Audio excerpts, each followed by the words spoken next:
My name is Joe. These are just opinions. I am JOEpinionated. Today on JOEpinionated list, I'm counting down the top 30 songs from Aerosmith. Joey Kramer, Brad Whitford, Tom Hamilton, Joe Perry, and Steven Tyler formed in Boston in 1970. They've had their ups and downs. Their career has been a roller coaster ride through the albums. One of America's greatest rock bands ever. Their debut album, self-titled Aerosmith, came out in 1973. That featured Dream On and Mama Kin. Their follow-up in 1974, Get Your Wings. The recording quality on it was better than the previous one. Toys in the Attic, 1975, arguably their greatest album. Followed up by Rocks in 1976, arguably their greatest album. Slash, James Hetfield, Motley Crue, they all say that these are like the most important records to them. Draw the Line, 1977, some love it or hate it. Night in the Ruts, 1979, going downhill. Rock in a Hard Place, 1982, this is like Crash Landing. Now Done with Mirrors, 1985 is when they're kind of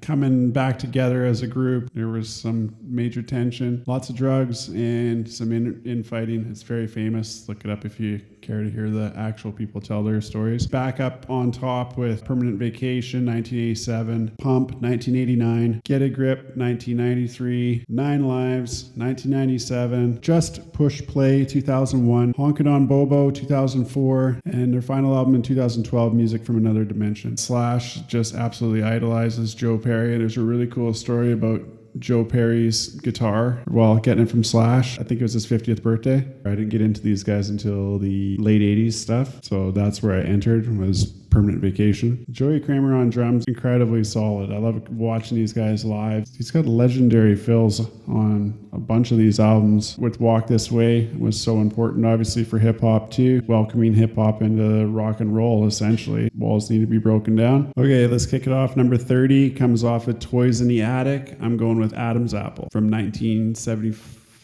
Number 29 comes off of their second album, Get Your Wings. Number 29 is Women of the World. So Steven Tyler's vocals also changed through the years. These guys are an American original from Boston too, which is cool. He sounded way different on the albums up until Done with Mirrors. He's a remarkable singer. It's incredible. One of the early, really good rock and roll songs. Number 28 also comes off of 1975's Toys in the Attic. Some say their greatest album. It's usually between that and the follow-up record, Rocks. The song is Uncle Salty. I mean, these guys are hard rockers. There's a lot of, blues influence. Toys in the Attic, they really come out with a complete album, start to finish. Their first two albums had a lot of great songs, but they had some almost kind of filler stuff, I thought. This one, To Draw the Line, basically, they're almost all incredible songs. Does tail off a little bit, in my opinion, on Draw the Line. Uncle Salty comes off of Toys in the Attic, great blues rocker. Number 27 comes off of 1987's Permanent Vacation. This one was a really big hit, kicked off their comeback. Dude Looks Like a Lady. Some of their songs are with help from some songwriters, and this is one of them. Most of them are written by Aerosmith, and it does sound a bit different. Engineered by Bob Rock. This reminds me of Miss Doubtfire, actually. I remember Miss Doubtfire years later came out. I remember everybody having different words to this. My buddy up the street, it was Do the Funky Lady. Be like a dance, Do the Funky Lady. One of the first songs that I knew of Aerosmith for sure would have been this one. Number 27 on the JOEpinionated list. Songs you should check out. Number 26 comes off of Get Your Wings, and that's 1974. Song is S.O.S. Too Bad. This album, for some reason, it reminds me a lot of like AC/DC around 1979, like the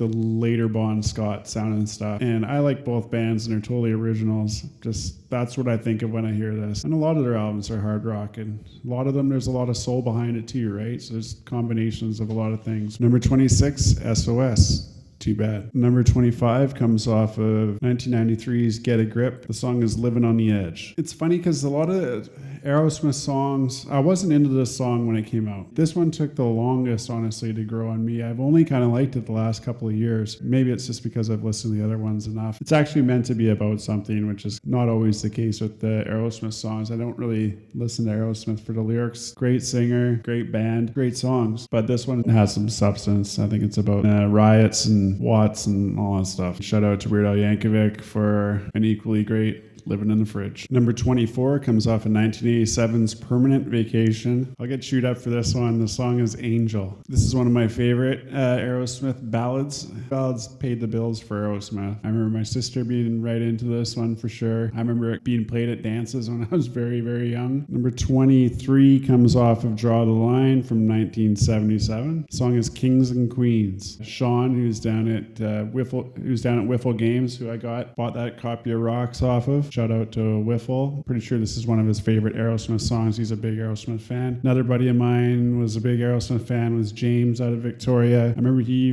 liked Done with Mirrors. He loved this album too. Like hardcore Aerosmith fan stuff. Kings and Queens there's no doubt about it. This is a great song from this album, and there's a few.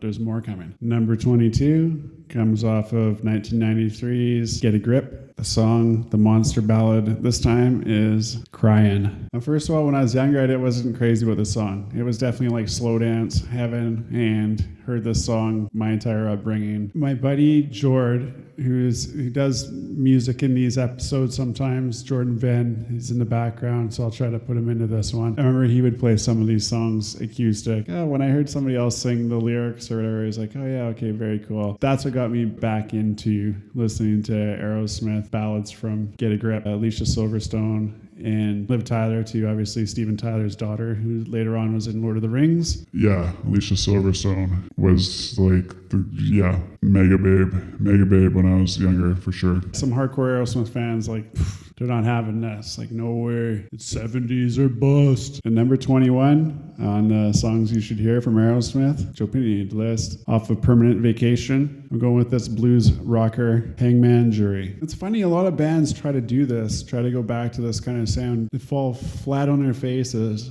But Aerosmith can do it because they're always kind of based out of this sound. This raw American rock from rhythm and blues. They bring a lot of elements to that. Steven Tyler's often playing a harmonica too. Insanely talented rock group, extremely well produced on these albums. Bruce Fairbairn anyways on both of those. That's what I got. Number 21, I got Hangman Jury. Just a good rocker, and it can only be Aerosmith. Be sure to like, comment, and subscribe. There's a whole whack of other videos. There's shorts. Share this stuff. There's the podcast. And I also love to hear your tops list for Aerosmith, the ones where I'm totally screwing up. I'm sorry, I'm a little bit low on facts and high on opinions. Songs 20 to 11 on the next video. See you there.